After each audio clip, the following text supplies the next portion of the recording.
ndipo ngati titafe tidafa chifukwa cha mbendera imeneyi.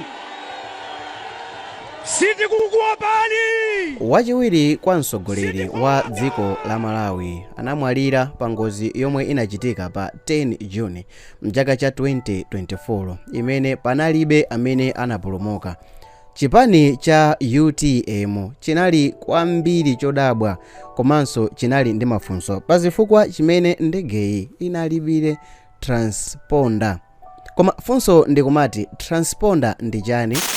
Transponder ndi chipangizo chimene chimagwiritsidwa ntchito pofuna komanso kuzindikira malo a chinthu. Chipangizochi chimagwiritsidwa ntchito mu zinthu zosiyanasiyana monga ndege za asilikali komanso ndege zomwe si za asilikali. Chipangizochi chimagwiritsidwanso ntchito mu zinthu monga makiyi a galimoto. Kachipangizoka kamathandizanso kuziwisa height ya ndege kapena kuti altitude, malo amene ndege ikuwulukira mlengalenga kuti ikuwuluka pa height yotani kuchokera pa ground. Komanso imazindikirisa kuti ndegeyi ili m'malere mwake motalikirana ndi ground malo akuti komanso exactly ikuwulukira dera lakuti.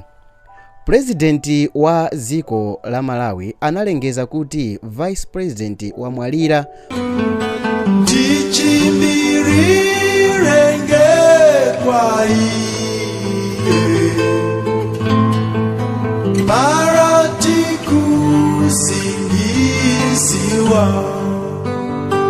Pa 11 Juni 2024 ndege inapezeka m'mapiri ena kumpoto kwa dziko la Malawi itafufuzidwa kopitirira 24 hours.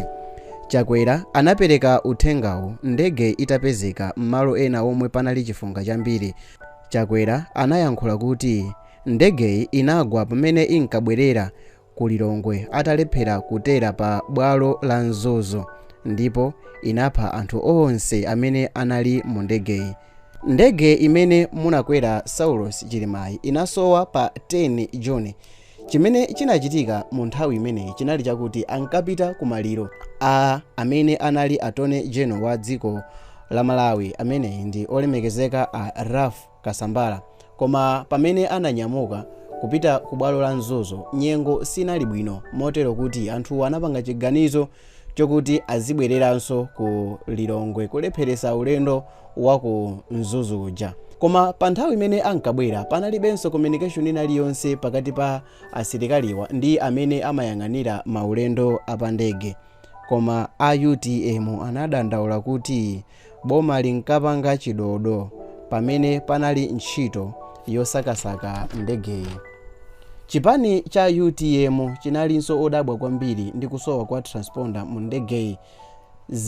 Anafunsa funso lakuti dziko linakwanisa bwinobwino kulumikizana komanso kuwunikira ndege zonse zimene zinali kuwuluka mmwamba mwa dziko limeneli komanso kuwuluka mu dziko limeneli komanso kugwirisa ntchito mabwalo a mu dziko la Malawi.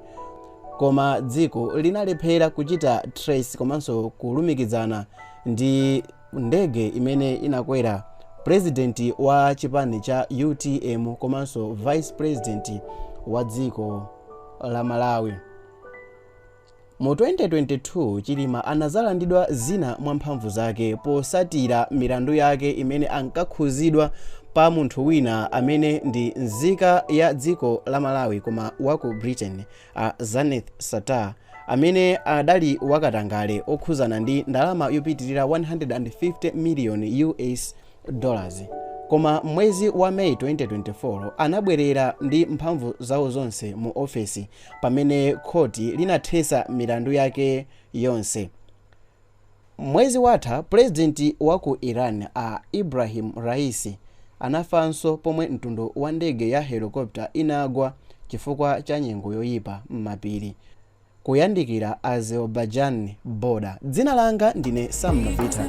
Ndimapanga ma videos osiyanasiyana pa YouTube. Kupanga chisankho chochita subscribe kundithandiza bwino kwambiri komanso kuthandiza kuti muonere ma videos osatirawo. Onani video imene ili pa screen kuti muzisatira bwino nkhani iyi mopanda maganizo ena aliwonse andale mopanda kukondera munthu wina aliyense, mopanda kupweteka ma feelings a achibale amene atitsiya. Mizimu yawo iwuse mumtendere.